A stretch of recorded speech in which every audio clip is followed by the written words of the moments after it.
Oke, Mas Aji, dari 5 variabel yang tadi Mas Aji sampaikan ya dengan indeks cawapres gitu, apakah setiap variabel itu muatannya sama atau mungkin ada satu variabel yang skornya jauh lebih tinggi dibandingkan variabel-variabel yang lain?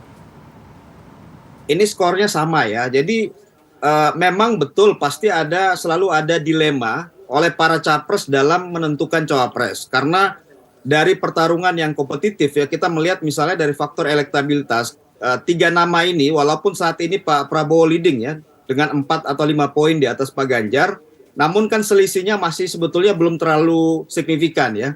Kita lihat misalnya Pak Prabowo sama Pak Ganjar itu selisihnya 4-5% ya dalam survei kita ya. Pak Prabowo di 33,9, Pak Ganjar 31, sekian persen. Kemudian Pak Anies sama Pak Ganjar juga selisihnya kurang lebih sekitar 9-10 poin. Artinya dengan posisi yang perbedaannya tidak terlalu signifikan, pasti faktor cawapres akan menjadi penting ya. Sehingga capres ataupun koalisi partai dalam menentukan cawapres pasti akan ada dilema antara memilih cawapres yang punya kontribusi elektoral ya dengan memilih cawapres yang punya potensi elektoral ya. Jadi ini dua hal yang berbeda ya.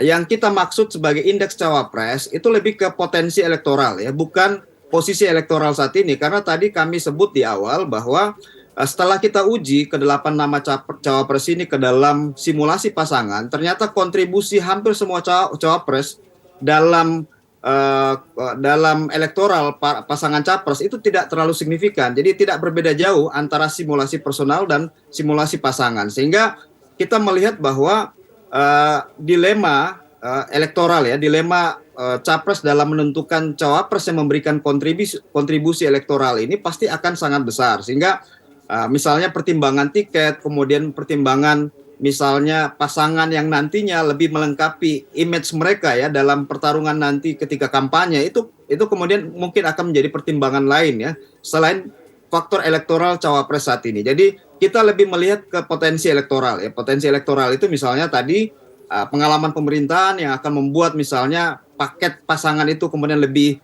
powerful ya ketika kampanye nanti, kemudian faktor jaringan sumber dana yang kemudian membuat mesin politik dan kegiatan kampanye akan semakin masif, semakin penetrasinya juga akan semakin jauh dan lain-lain. Jadi di situ sebetulnya poin kita dengan indeks cawapres ini.